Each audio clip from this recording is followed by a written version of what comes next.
Hi ಎಲ್ರಿಗೂ ನಮಸ್ಕಾರ. Welcome back to ಬೋನ ಯೂಟ್ಯೂಬ್ ಚಾನಲ್. ಇವತ್ತಿನ ಸಿಹಿ ಕಿಚಡಿ ಹೇಗೆ ಮಾಡೋದು ಅಂತ ಹೇಳ್ಕೊಡ್ತಿದ್ದೀನಿ. ಮೊದಲಿಗೆ 1 ಸ್ಪೂನ್ ಕೊತ್ತಂಬರಿ, 1 ಸ್ಪೂನ್ ಮೆಂತ್ಯ, ಒಣಮೆಣ್ಸಿನ್ಕಾಯಿ ಒಂದು 3, ಅರಿಶಿನ ಕೊಂಬು ಒಂದನ್ನು ತಗೊಂಡು ಈ ರೀತಿ ಹುರ್ಕೊಂಡಿರೋದು ಫಸ್ಟು.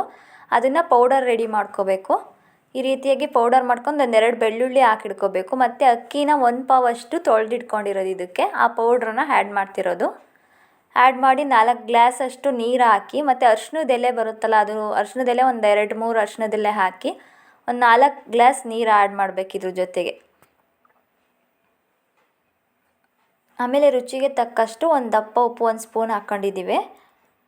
ಇದು ಕುಕ್ಕರಲ್ಲಿ ಕೂಡ ಬಾಯ್ಲ್ ಮಾಡ್ಬೋದು. 1-2 ವಿಸಲ್ ಹೊಡೆದ್ರೆ ಚೆನ್ನಾಗಿರುತ್ತೆ. ನಾವು ಪಾತ್ರೆಯಲ್ಲಿ ಮಾಡಿರೋದು ನೋಡಿ. ಈ ರೀತಿಯಾಗಿ ಬೆಂದಿದ್ದಾದಮೇಲೆ ಈ ರೀತಿ ಆಗುತ್ತೆ ಕಿಚಡಿ.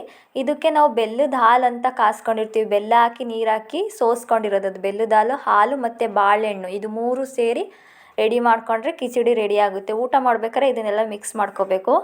ನೋಡಿ, ಈಗ ಇಷ್ಟೆಲ್ಲ ರೆಡಿ ಮಾಡಿಟ್ಕೊಂಡಿದ್ದೀವಿ. ನೆಕ್ಸ್ಟ್ ಹೇಗೆ ಊಟ ಮಾಡೋದು ಇದನ್ನು ಅಂದರೆ, ಈ ರೀತಿಯಾಗಿ ಕಿಚಡಿಗೆ ಬೆಲ್ಲದ ಹಾಲು ಹಾಕ್ಕೊಂಡು ಬಾಳೆಹಣ್ಣು ಮತ್ತು ತುಪ್ಪ ಮತ್ತು ಹಾಲನ್ನು ಹಾಕ್ಕೊಂಡು ನೀಟಾಗಿ ಕಲಿಸ್ಕೊಂಡು ಮಿಕ್ಸ್ ಮಾಡಿಕೊಂಡ್ರೆ ಕಿಚಡಿ ರೆಡಿ ಆಗುತ್ತೆ. ನನ್ನ ಮೋಸ್ಟ್ ಫೇವ್ರೇಟ್ ಅಂತಲೇ ಹೇಳ್ಬೋದು ಇದು ಕಿಚಡಿ. ತುಂಬ ಚೆನ್ನಾಗಿರುತ್ತೆ. ಎಲ್ಲರೂ ಒಮ್ಮೆ ಟ್ರೈ ಮಾಡಿ ಇದನ್ನು.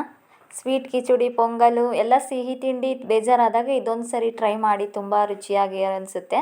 ನೋಡಿ, ಈ ರೀತಿಯಾಗಿ ನೀಟಾಗಿ ಕಲಿಸ್ಕೊಂಡ್ರೆ ಕಿಚಡಿ ರೆಡಿಯಾಗಿದೆ. ಈ ವಿಡಿಯೋ ನಿಮಗೆಲ್ಲ ಇಷ್ಟ ಆಗಿದೆ ಅಂದ್ಕೊಳ್ತಾ ಈ ವಿಡಿಯೋನ ಎಂಡ್ ಮಾಡ್ತಿದ್ದೀನಿ. Thank you for watching. Please don't forget to subscribe.